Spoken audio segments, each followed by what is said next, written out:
ഈ സമയത്ത് ഏറ്റവും സമാഗതമായിരിക്കുന്ന പ്രമാദമായിരിക്കുന്ന പ്രധാനപ്പെട്ട ഒരു വിഷയം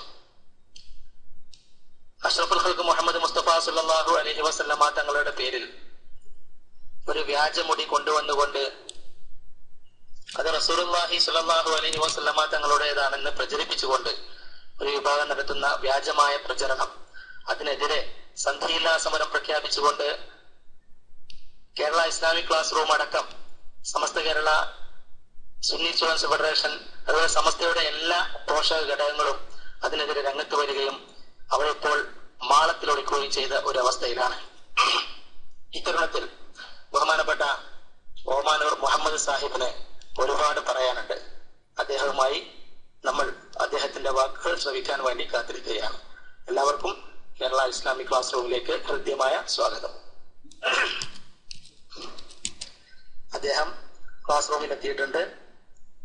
അദ്ദേഹത്തിന്റെ ആമുഖത്തിലേക്ക് കടക്കുന്നു. അസ്സലാമു അലൈക്കും.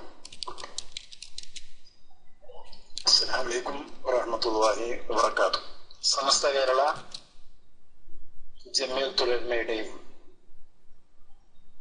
അതിന്റെ പോഷക സംഘടനകളും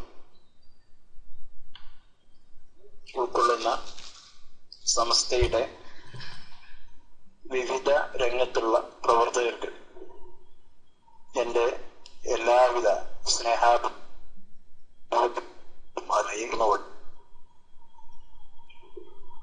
സമസ്തയുമായി 1970 മുതൽക്ക്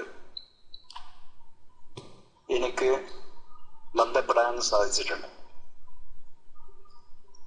വളരെ അഭേദ്യമായ ബന്ധമാണ് സമസ്തയുമായി എനിക്കുള്ളത്. CH ഹൈദ്രോസ് മുസ്ലിയാർ, അദ്ദേഹം സമസ്തയുടെ ചീഫ്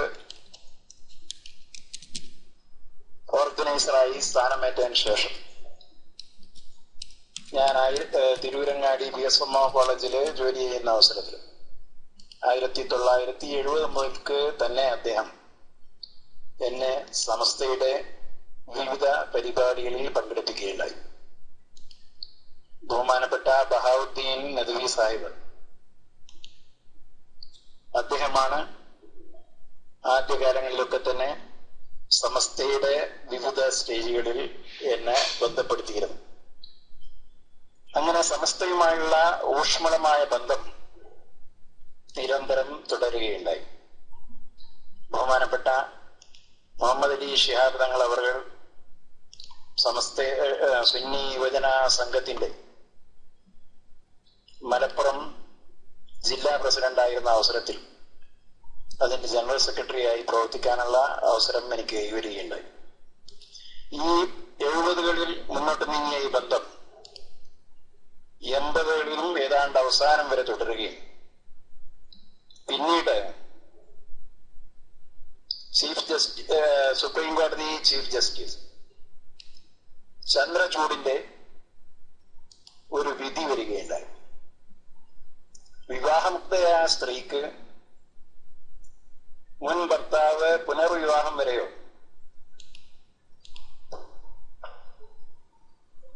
ആ വിധിക്കെതിരെ മുസ്ലിങ്ങൾ ഒന്നടങ്കം പ്രതിഷേധ സ്വരവുമായി മുന്നോട്ട് വന്നു. ആ അവസരത്തില് സമസ്തയിലെ ഒരു വിഭാഗം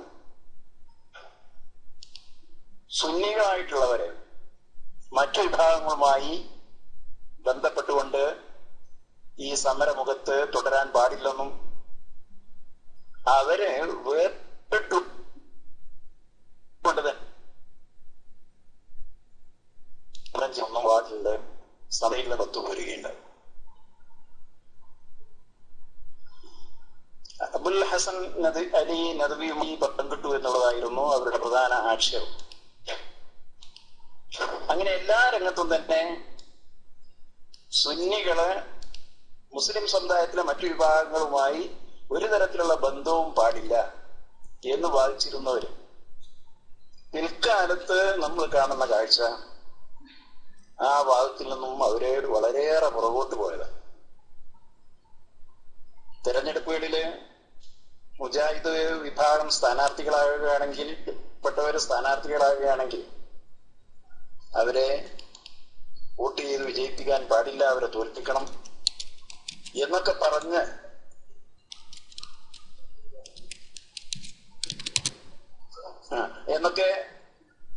പറഞ്ഞിരുന്ന ആളുകൾ പിന്നീട് അവരെ വിജയിപ്പിക്കാൻ വേണ്ടി വളരെയേറെ പ്രവർത്തിക്കുകയും തങ്ങളുടെ ആസ്ഥാനങ്ങളിൽ വെച്ച് അവർക്ക് വമ്പിച്ച സ്വീകരണവും സൽക്കാരവും ഒക്കെ നടത്തുകയും അതുപോലെ ഒപ്പുബോർഡിലും ഹജ്ജ് കമ്മിറ്റികളിലും ഒക്കെ തന്നെ അവരോടൊന്നിച്ച് പ്രവർത്തിക്കുകയും അതുപോലെ ഐക്യവേദികളിലും ഒക്കെ അവരുമായി ഒന്നിച്ച് വേദികൾ പങ്കെടുക്കുകയും ചെയ്ത അവസരമാണ് നമ്മൾ കാണുന്നത്. ഇങ്ങനെ അവരുടെ ആ പഴയ വീക്ഷണങ്ങളിൽ നിന്നൊക്കെ തന്നെ അവർക്ക് മാറ്റമുണ്ടായി. ഈ കാലഘട്ടങ്ങളിലെല്ലാം തന്നെ ഞാൻ അവരുമായി ഒന്നിച്ചു പ്രവർത്തിച്ചു. എന്നാൽ പെട്ടെന്ന് ഈ ബന്ധത്തില് മാറ്റം വരുത്താൻ, ഞാൻ അവരുമായുള്ള ബന്ധത്തില് മാറ്റം വരുത്താനുള്ള പ്രധാന കാരണം അവര് വിശുദ്ധ കേശത്തിന് പറ്റിയ ഒരു ആസ്ഥാന കേന്ദ്രം എന്ന് പറഞ്ഞിട്ട് ഒരു 40 കോടി ചെലവഴിച്ച് പള്ളി ഉണ്ടാക്കാനുള്ള ഒരു ശ്രമത്തിലാണല്ലോ ഇപ്പൊ. യഥാർത്ഥത്തില് പള്ളി, ഇത്രയും പ്രൗഢ ഗംഭീരമായ പള്ളി ഉണ്ടാക്കുന്നത് നമ്മൾ ആരും തന്നെ എതിരല്ല. പക്ഷേ പള്ളിയുടെ യഥാർത്ഥ ലക്ഷ്യം എന്ത് എന്നുള്ളത് വിസ്മരിച്ചുകൊണ്ട് ആണ് പള്ളി ഉണ്ടാക്കാൻ പോകുന്നത്. പള്ളി അല്ലാഹുവിനെ, ഇങ്ങനെയുള്ള പള്ളി മുടിവെക്കാൻ വേണ്ടിയാണ്, അത് റസക്കാൻ വേണ്ടി ഒരു പള്ളി സ്ഥാപിക്കണമെന്ന് നബി സല്ലല്ലാഹു അലൈഹി വസല്ലമ ഈ സമുദായത്തോട് ആഹ്വാനം. ആദം നബി അലൈഹി സ്വലാം മുതൽക്ക് മുഹമ്മദ് നബി സല്ലല്ലാഹു അലൈഹി വസല്ലം വരെയുള്ള ഒരൊറ്റ പ്രവാചകന്റെ വരെയിലും മുടിവെക്കാനോ നഖം വെക്കാനോ പള്ളി ഉണ്ടാക്കണം എന്ന് കൽപ്പിച്ചിട്ടില്ല. ഇന്ന് നമ്മൾ ജീവിക്കുന്ന ഈ കാലഘട്ടം വരെയുള്ള ഏതെങ്കിലും ഒരു ഇസ്ലാമിക ഗ്രന്ഥത്തില് ഏതെങ്കിലും ഒരു പണ്ഡിതൻ റസൂലുള്ളാഹി സ്വല്ലല്ലാഹു അലൈഹി വസല്ലമയുടെ അവശിഷ്ടങ്ങൾ കാത്തു സൂക്ഷിക്കാൻ വേണ്ടി പള്ളി നിർമ്മിക്കണം എന്ന് ഉപദേശിച്ചിട്ടില്ല. അപ്പോൾ ആ നിലക്ക് ഏറ്റവും മോശമായ ഒരു നിയ്യത്ത്, ബിനിയാത്ത് എന്നാണല്ലോ പറയുന്നത്. അമലുകള് അതിന്റെ ഉദ്ദേശം അനുസരിച്ചാണ് അല്ലാഹു സ്വീകരിക്കുക. അപ്പൊ ആ യഥാർത്ഥ ലക്ഷ്യത്തിൽ നിന്ന് മാറിക്കൊണ്ട് ജനങ്ങളെ തെറ്റിദ്ധരിപ്പിച്ചുകൊണ്ടുള്ള ഒരു പള്ളി നിർമ്മാണത്തിനാണ് ഇപ്പോഴ് അന്ന് സമസ്തയിൽ നിന്ന് തെറ്റിപ്പോകുന്ന ആളുകള് ശ്രമിച്ചുകൊണ്ടിരിക്കുന്നത്. ഈ തെറ്റ് മുസ്ലിം സമുദായത്തിന് മുമ്പാകെ തുറന്നു കാണിക്കാൻ പണ്ഡിതന്മാർക്കും നമ്മൾ എല്ലാവർക്കും തന്നെ ബാധ്യതയുണ്ട്. കാരണം തെറ്റുകൾ ഉണ്ടാകുമ്പോൾ അതിന് നേരെ കണ്ണടക്കുകയാണെങ്കിൽ തീർച്ചയായും അത് ഒരു മഹാപാപമായി തീരും. ഈ ബനി ഇസ്രായേൽ കാലത്ത് അവര് സാബത്ത് നാളിൽ ശനിയാഴ്ച ആരാധനയിൽ മുഴുകണം, മത്സ്യം പിടിക്കാൻ പാടില്ല എന്ന അല്ലാഹുവിന്റെ ഉത്തരവ് ലംഘിക്കാൻ വേണ്ടിയിട്ട് അവര് അന്ന് ബണ്ട് കെട്ടി മീനുകളെ നിർത്തുകയും ഞായറാഴ്ചയോ തിങ്കളാഴ്ചയോ പിടിക്കുകയും ചെയ്ത സംഭവമുണ്ട്. പണ്ഡിതന്മാരിൽ ഒരു വിഭാഗം അവരെ ശക്തമായി ആക്ഷേപിക്കുകയും അതിനെതിരെ സംസാരിക്കുകയും ചെയ്തു. വേറെ ചിലര് അവരെന്തെങ്കിലും കാണിച്ചോട്ടെ, നമ്മളെ അതിലിടപെടേണ്ടതില്ല എന്നുള്ള നയം സ്വീകരിച്ചു. ഇവരാക്ഷേപിക്കപ്പെട്ടതായിട്ടുള്ള ചരിത്രമാണല്ലോ നമ്മുടെ മുമ്പിലുള്ളത്. അപ്പോഴ് റസൂലുള്ളാഹി സ്വല്ലല്ലാഹു അലൈഹി വസല്ലമ നമ്മളെ ഉപദേശിച്ചിരിക്കുന്നത് മൻ റാ മിൻകും മുൻകറൻ ഫല്യുഗയ്യിർ ബിയദിഹി ഫഇല്ലം യസ്തതീഅ ഫബിലിസാനിഹി ഫഇല്ലം യസ്തതീഅ ഫബിഖൽബിഹി. അതായത് തെറ്റുകൾ കാണുമ്പോൾ സാധിക്കുമെങ്കിൽ അതിനെ തടയാൻ തന്നെ ശ്രമിക്കണം. അതിന് പറ്റാത്ത പക്ഷം അതിനെതിരെ സംസാരിച്ചുകൊണ്ട് പ്രബോധനം നടത്തണം. അതിനും പറ്റിയില്ലെങ്കിൽ മനസ്സുകൊണ്ടെങ്കിലും അത്തരം ആളുകളിൽ നിന്ന് അകന്നു നിൽക്കണം എന്നുള്ള നബിയുടെ ആ സന്ദേശം അത് ഉൾക്കൊണ്ടുകൊണ്ട്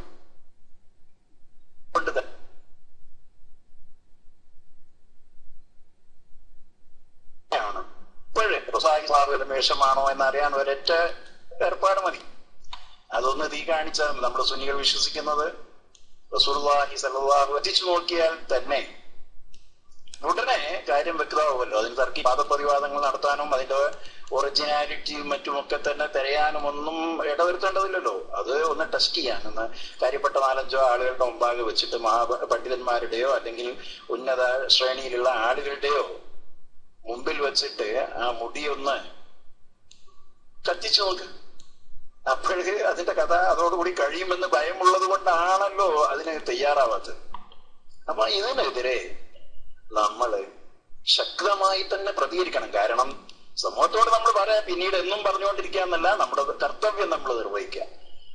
അത് നിർവഹിക്കുക എന്നുള്ളതാണ് ലക്ഷ്യം. അതുകൊണ്ട് അത്തരം വലിയ പ്രമാദമായ കേസുകൾ ഉയർത്തിക്കൊണ്ടുവന്ന് നമ്മുടെ സമുദായത്തെക്കുറിച്ച് അന്യ സമുദായങ്ങളുടെ ഇടയിൽ വളരെ പരിഹാസ്യമായ ഒരു നിലപാട് സൃഷ്ടിക്കാൻ ഈ വിഭാഗം ശ്രമിച്ചത് കൊണ്ട് തന്നെയാണ് ഈ ഘട്ടത്തില് ഞാൻ അവരുമായിട്ടുള്ള ബന്ധം വിച്ഛേദിച്ചുകൊണ്ട് മാതൃസംഘടനയിലേക്ക് തിരിച്ചു വന്നിട്ടുള്ളത്.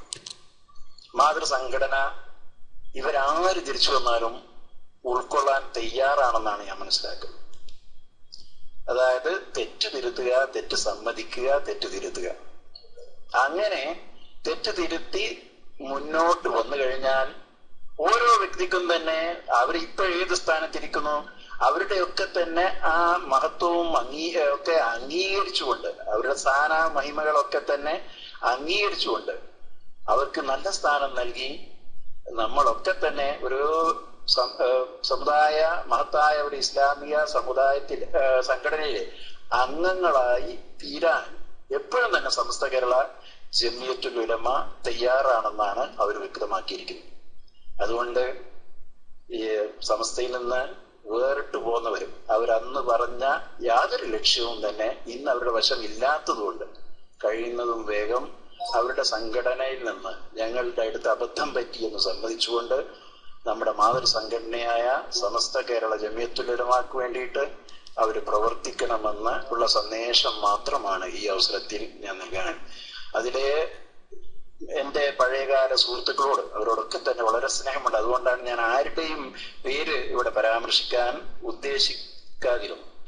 അവരുടെ പേരുകളൊന്നും തന്നെ പരാമർശിക്കേണ്ടതില്ല. അവരൊക്കെ തന്നെ അവരുടേതായ നിലയിൽ പ്രഗത്ഭന്മാരാണ്, അതൊക്കെ തന്നെയുണ്ട്. പക്ഷേ തെറ്റ് എത്ര പ്രഗത്ഭനായ വ്യക്തിയുടെ പക്ഷത്തുനിന്ന് വന്നു കഴിഞ്ഞാലും അതിനെ എതിർക്കാതിരിക്കാൻ നിർവാഹമില്ല എന്നുള്ള സംഗതി ഞാൻ നമ്മുടെ സമൂഹത്തെയും സമുദായത്തെയും ഓർമ്മിപ്പിക്കാൻ ഈ അവസരം ഉപയോഗപ്പെടുത്തുകയാണ്. അല്ലാഹു ഈ എല്ലാവരെയും ഒന്നിച്ചിരുത്തി സമസ്ത കേരള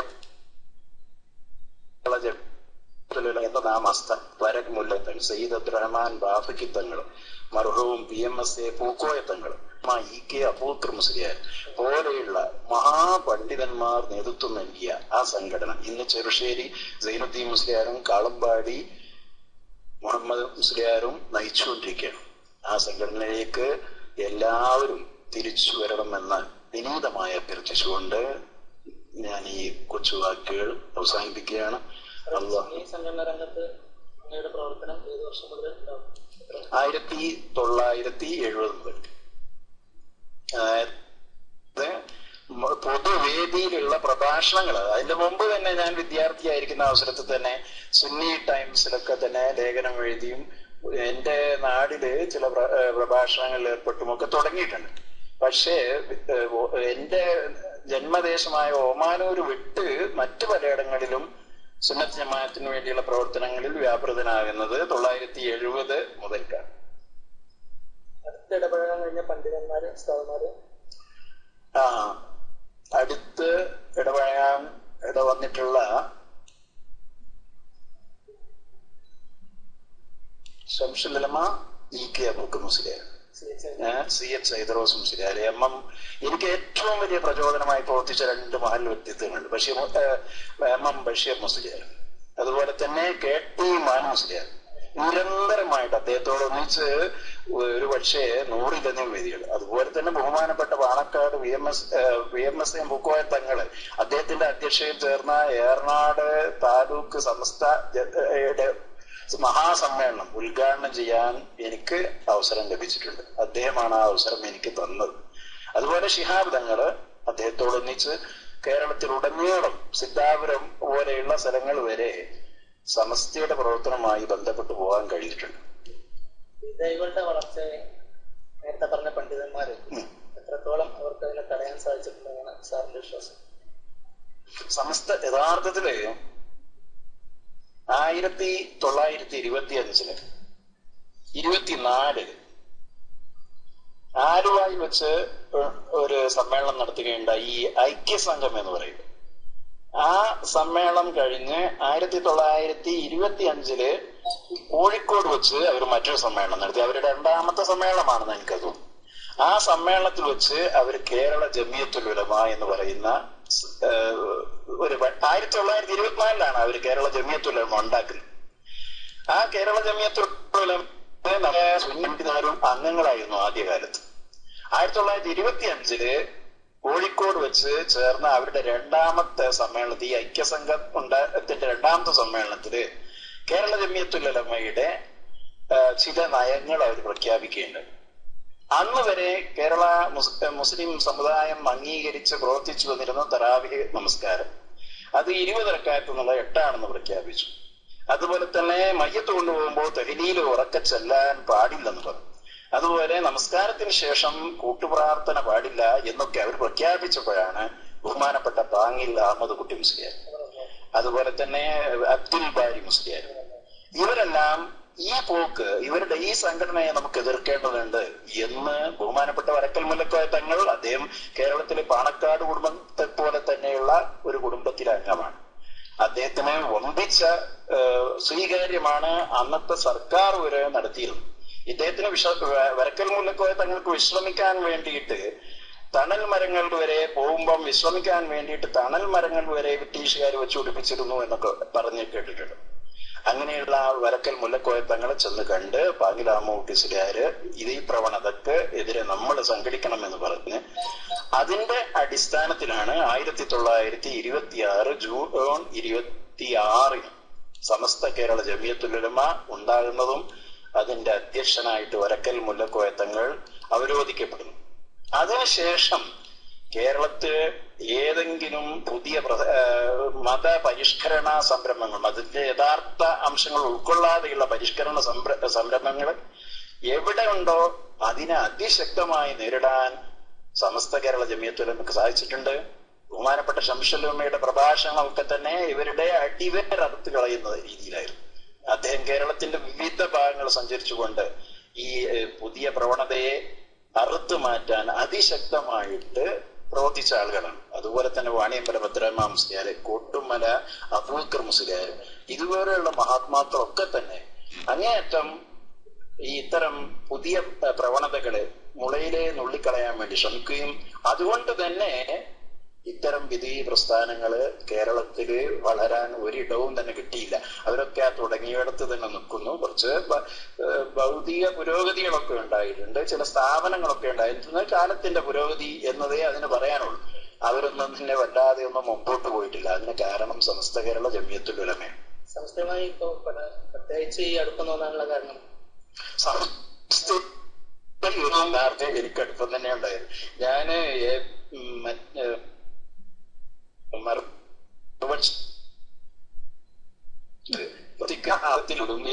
ഒരു പണ്ഡിതന്റെയും മഹത്വത്തെ എഴുതി പറയുകയോ അതല്ലെങ്കിൽ അവർക്കെതിരായ എന്തെങ്കിലും ഒരു വാക്ക് പറയുകയോ ചെയ്തിട്ടില്ല. പിന്നീട് നമ്മുടെ കേരള രാഷ്ട്രീയത്തില് ചില മാറ്റങ്ങൾ എനിക്കുണ്ടായിട്ടുണ്ട്. അതായത് അഖിലേന്ത്യാ ലീഗ് ഉണ്ടായപ്പോഴേ അതിന്റെ ഒരു അനുഭാവിയായി, അതുപോലെ തന്നെ IN ഉണ്ടായപ്പോ അതിന്റെ അതായത് മുസ്ലിം ലീഗുമായിട്ട് അകന്നിരിക്കുന്ന വിഭാഗങ്ങളെ പ്രോത്സാഹിപ്പിക്കുന്ന ഒരു വേദി എന്നുള്ള നിലയിൽ മാത്രമാണ് ഞാൻ ഇവരുമായിട്ട് ബന്ധപ്പെട്ടത് എന്ന് നമ്മളോട് തുറന്ന് സമ്മതിക്കാൻ ഞാൻ ഈ അവസരം ഉപയോഗപ്പെടുത്തുകയാണ്.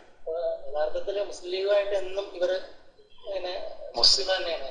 മുസ്ലിം ലീഗുമായിട്ട് ഇപ്പൊ എന്നും ശത്രുത എന്നുള്ളത് നിങ്ങൾ പറയുമ്പോ അതൊന്ന് പരിശോധിക്കേണ്ടതായിട്ടുണ്ട് ആ പ്രസ്താവന. കാരണം അതായത് തുടക്കത്തില് എന്നല്ല, കഴിഞ്ഞ തെരഞ്ഞെടുപ്പ്, ഈ തെരഞ്ഞെടുപ്പ് അല്ല അതിന്റെ മുമ്പത്തെ തെരഞ്ഞെടുപ്പ് വരെ ലീഗ് വിരുദ്ധം മുഴുവൻ ഇടതുപക്ഷത്തെ, ഞാൻ IN വിട്ട് മുസ്ലിം ലീഗ് ചേരുമ്പോ പിന്നെ അവര് എല്ലാ സീറ്റുകളിലും ഇടതുപക്ഷത്തെ പിന്തുണക്കാൻ വേണ്ടിയിട്ട് സർക്കുലർ അയച്ച് അങ്ങനെ ചെയ്യുകയും ചെയ്തു. പിന്നീട് അന്നൊരു മാർക്സിസ്റ്റ് കാറ്റ് അടിച്ച അവസരമായിരുന്നു. അതുകൊണ്ട് മാർക്സിസ്റ്റുകാർ ജയിച്ചു. അത് തങ്ങളുടെ കൂടി പിന്തുണ കൊണ്ടാണെന്ന് അവർക്ക് അവകാശപ്പെടാൻ സാധിച്ചിട്ടുണ്ട്. അപ്പൊ മുസ്ലിം ലീഗായിട്ടുള്ള ഇവരുടെ ഇപ്പം അവരെടുത്തുകൊണ്ടിരിക്കുകയാണ്. മുസ്ലിം ലീഗ് ഒരു തരത്തിലും നയമൊന്നും മാറ്റിയതായിട്ട് എനിക്ക് തോന്നുന്നു. ഞാനിപ്പോ ലീഗുകാരൻ തന്നെയാണ്. മുസ്ലിം ലീഗില് ഏതായാലും വിവാദമായി. അപ്പൊ ഇവരുടെ നിലനിൽപ്പിന് വേണ്ടി മൊത്തം ഭരണരംഗത്തൊക്കെ മുസ്ലിം ലീഗാണല്ലോ.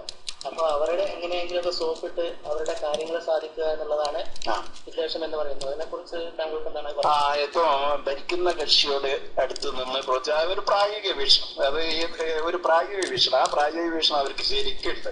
അതായത് ഭരിക്കുന്ന കക്ഷിയോട് അടുത്ത് നിന്നിട്ടുണ്ടെങ്കിൽ തന്നെയാണ് എന്ത് ചെയ്യുന്നത്. മാത്രമല്ല ഒരു ദൂരാനുഭവം ഉണ്ടായിട്ടുണ്ട്. മറ്റവരെ ഞങ്ങൾ വളരെയേറെ സഹായിച്ച് വോട്ട് ചെയ്ത് ഭരണത്തിലേറ്റി 100 സീറ്റോളം കിട്ടിയത് ഞങ്ങളുടെയൊക്കെ പ്രവർത്തനപരമായിട്ടാണെന്ന് പറഞ്ഞതിന് ശേഷം ഇവരെ ഉപദ്രവിക്കാനാണല്ലോ മെനക്കെട്ടിരിക്കുന്നത്. ഹജ്ജിന് പോയാണെന്ന് പറഞ്ഞിട്ട് ഞങ്ങൾ ഇന്ന ആളുടെ കൂട്ടത്തിൽപ്പെട്ടവരാണ് എന്ന് പറഞ്ഞിട്ട് പോലും അടിക്കുക ചെയ്തു. അതുപോലെ നേമത്ത് ഒരു സഖാഫിയെ അവരാക്രമിച്ചു. അദ്ദേഹത്തിന്റെ തലപ്പാവ് ഒഴിപ്പിച്ചു പള്ളിയിൽ നിന്ന് പോകുമ്പോ. പോലീസാ ചെയ്തിരിക്കുന്നു. അതുപോലെ സ്ഥാപനങ്ങൾ ഒരൊറ്റ ഏട്ടൊരു സ്ഥാപനം കൊടുത്തില്ല. യാതൊരു തരത്തിലുള്ള സഹായം ഇവർക്ക് ചെയ്തു കൊടുത്തില്ല. അതില് അവരും തന്നെ അല്പം രോഷമുണ്ട് അവർക്ക്. അതുകൊണ്ട് അവര് ഇപ്പോഴ് ഭരണപക്ഷത്തെ ആണ് എന്ന് തോന്നിപ്പിക്കുന്നുണ്ട്. ഈ പറഞ്ഞ ഏത് കക്ഷിയാണോ ഭരിക്കുന്നത് അവരുടെ കൂടെ കൂടുക എന്നുള്ളതാണ് താങ്കൾക്ക് മനസ്സിലായത്. ആ പ്രായോഗിക വീക്ഷണം അവർക്ക് ഉണ്ടെന്നാ തോന്നുന്നത്. അതായത് ഭരിക്കുന്ന കക്ഷിയോട് അത് അങ്ങനെ ഒരു ഏതായാലും ഇപ്പൊ നമുക്ക് വേറൊരു കാര്യം പറയാനുള്ള മുടി വിവാദമാണല്ലോ ഏറ്റവും വലിയ വിഷയം. ഈ മുടി വിവാദം സമുദായത്തിന് മൊത്തത്തിൽ ഒരു അപമാനം ഉണ്ടാക്കിയിട്ടുണ്ടല്ലോ. അതായത് നമ്മളൊക്കെ റസൂലുള്ളാഹി സ്വല്ലല്ലാഹു അലൈഹി വസല്ലമിന്റെ നബി വിട്ടേച്ച് പോയിട്ടുള്ള അദ്ദേഹത്തിന്റെ ഉപ്പായോ അതല്ലെങ്കിൽ അദ്ദേഹം നബി വെള്ളം കുടിക്കാൻ വേണ്ടി ഉപയോഗിച്ച പാത്രോ ഇതൊക്കെ തന്നെ വളരെ പവിത്രമാണെന്ന് നമ്മൾ സുന്നികൾ വിശ്വസിക്കുന്നുണ്ട്. അതിനൊക്കെ നമ്മൾ വളരെ ആ ഷിയാറുകളൊക്കെ നമ്മൾ ആദരിക്കുന്നുണ്ട്, മുടിയെ ആദരിക്കുന്നുണ്ട്. ഇത് നമ്മുടെ ഇടയിൽ ഉള്ള ഒരു സ്വകാര്യ വിഷയം തന്നെയാണ്. ഇതിനെ ബഹുജനങ്ങളുടെ ഇടയിൽ ഇട്ടിട്ട്, അതായത് നമ്മളൊക്കെ തന്നെ ഏറെ അഭിമാനിക്കുന്നത് അന്ധവിശ്വാസം അല്പം പോലും തൊട്ടു തീണ്ടിയിട്ടില്ലാത്ത ഏക മതം എന്നുള്ള നിലക്കാണ് നമ്മൾ ഇസ്ലാമിനെ കാണുന്നത്. അതാണ് ശരിയും. വിശുദ്ധ ഖുർആൻ അതാണ് നമ്മളെ പഠിപ്പിച്ചിട്ടുള്ളത്. പക്ഷേ മറ്റാളുകൾ ഇവരൊരു മുടിക്കും വേണ്ടിയിട്ട് അതിന് വലിയ കൊട്ടാരം പണിയുന്നു എന്നൊക്കെ പറഞ്ഞ് അതിനു വേണ്ടി തർക്കിക്കുന്നു എന്നൊക്കെ പറഞ്ഞ് സമുദായത്തിന് ഈ വിഷയം കൊണ്ട് ഒരു നേട്ടമല്ല ഉണ്ടായിട്ടുള്ള. സമുദായത്തിന്റെ ആ അന്തസ്സ് മറ്റു സമുദായക്കാർക്കിടയിൽ പൊതുസമൂഹത്തിൽ കുറച്ച് കാണിക്കാൻ, അങ്ങേയറ്റം കുറച്ച് കാണിക്കാൻ ഇതിടവർ എത്തിയിട്ടുണ്ട് എന്നുള്ളതിൽ ഒരു സംശയമില്ല. പ്രവാചകർ സല്ലല്ലാഹു അലൈഹി വസല്ലം തങ്ങളുടെ പേരിൽ കളവ് പ്രചരിപ്പിച്ച് ഈ സാമ്പത്തിക ചൂഷണം നടത്തുന്ന, ആത്മീയ വാണിഭം നടത്തുന്ന ഇവരെ കുറിച്ച് ഒറ്റവാക്കിൽ പറയുകയാണ്. നമുക്കൊരിക്കലും തന്നെ കന്യാസൗദ്യ ആയിട്ട് മാറാൻ പറ്റില്ല. താനൂർ ഉണ്ടായിരുന്ന ഒരു കന്യാസൗദ്യ ജലം വിറ്റിട്ട് പക്ഷെ അയാൾക്ക് എന്തായി എന്നറിയില്ല. അങ്ങനെ ഒരു കന്യാസൗദ്യ ഉണ്ടായത്. അതേ രീതിയിൽ ഉള്ള പ്രവർത്തനം ഒരിക്കലും തന്നെ നമുക്ക് ഭൂഷണമല്ല. ഇപ്പൊ ഈ സത്യം തുറന്നു പറഞ്ഞതിന്റെ പേരിൽ ഇപ്പൊ ഏകദേശം വളരെ ആഴ്ചക്കാലമായി ജനങ്ങൾക്കിടയിൽ ഇന്റർനെറ്റിലും ഫേസ്ബുക്കിലും ഒക്കെ തങ്ങളുടെ വിഷയം ഇങ്ങനെ ചർച്ച ചെയ്തുകൊണ്ടിരിക്കുകയാണ്. അപ്പൊ ഇത് ചർച്ച ചെയ്യുന്നതിന്റെ പേരിൽ അങ്ങേക്ക് ഏതെങ്കിലും ഭാഗത്ത് നിന്ന് എന്തെങ്കിലും രൂപത്തിലെ സമ്മർദ്ദങ്ങളോ മറ്റോ ഉണ്ടായതായി വളരെ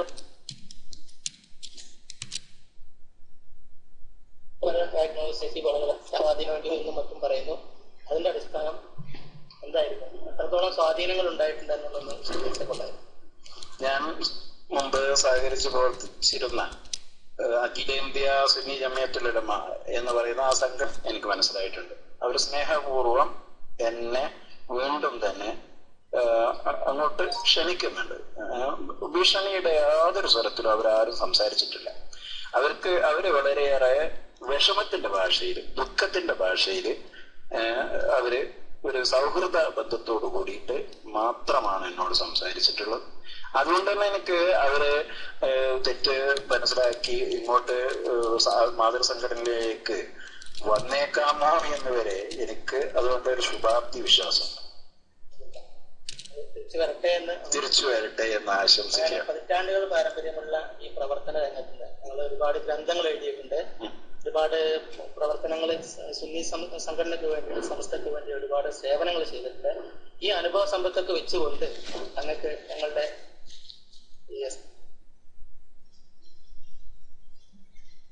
പ്രവർത്തകർ ഫോണിൽ ഇപ്പം കേട്ടാൽ ഇപ്പം ഒരുപാട് പ്രവർത്തകർ ഇത് വീക്ഷിച്ചുകൊണ്ടിരിക്കുന്നു. അവർക്കൊക്കെ നൽകാൻ പറ്റിയ ഒരു ഉപദേശം, ഒരു സന്ദേശം എന്താണ്? SKSSF എന്ന് പറഞ്ഞാൽ ഒരു യുവജനക്കളം. നമ്മുടെ സമസ്ത കേരള ജമിയത്തുൽ ഉലമ അതിന്റെ പ്രവർത്തനങ്ങൾ സമൂഹത്തിലേക്ക് വ്യാപിപ്പിക്കണമെങ്കിൽ അതിന് ഏറ്റവും അധികം ഉപകാരപ്പെടുക SKSSFന്റെ പ്രവർത്തകരാണ്. അവർക്കാണ് നമ്മുടെ ഉലമാ നൽകുന്ന സന്ദേശം ജനങ്ങളിൽ എത്തിക്കാനും അത് പ്രാവർത്തികമാക്കാനും അതുവഴി ഒരു ഉമ്മത്ത് വസത്ത്, ഒരു അതുപോലെ തന്നെ ഒരു ഹൈർ ഉമ്മത്ത് എന്ന് ഖുർആൻ വിശേഷിപ്പിക്കുന്ന ഒരു സമൂഹ സൃഷ്ടിയിൽ ഏറ്റവും വലിയ പങ്കുവഹിക്കാൻ കഴിയുന്നത് SYS, KSSF പോലെയുള്ള പ്രസ്ഥാനങ്ങൾക്കാണ്.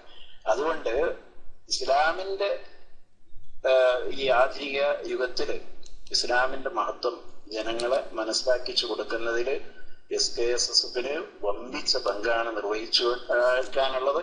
അത് അവർ നിർവഹിച്ചു കൊണ്ടിരിക്കുന്നുണ്ട്. ഈ പ്രവർത്തനം അവരെ വളരെയേറെ ഊർജ്ജസ്വലതയോട് കൂടിയിട്ട് മുന്നോട്ട് കൊണ്ടുപോകണമെന്ന് ഞാൻ ഈ അവസരത്തില് വളരെ വിനീതമായിട്ട് അഭ്യർത്ഥിക്കുകയാണ്. നേരം ഞങ്ങളോട് വളരെ സഹകരിച്ചതിന്, ഈ പ്രവർത്തനവുമായി സഹകരിച്ചതിന് ഒരുപാട് നന്ദി ആശംസിക്കുന്നു. കേരള ഇസ്ലാമിക് ക്ലാസ് റൂമിന്റെ പേരിൽ അള്ളാഹു ഇതൊരു സൽക്കർമ്മമായി സ്വീകരിക്കട്ടെ, ആമീൻ എന്ന് പ്രാർത്ഥിച്ചുകൊണ്ട് നൂർ ഫൈസി ഉസ്താദിനെ മൈക്കിലേക്ക് ക്ഷണിച്ചുകൊണ്ട് ഞാൻ എന്റെ വാക്കുകൾ അവസാനിപ്പിക്കുന്നു. അസ്സലാമു അലൈക്കും വറഹ്മത്തുള്ളാഹി വബറകാതുഹു.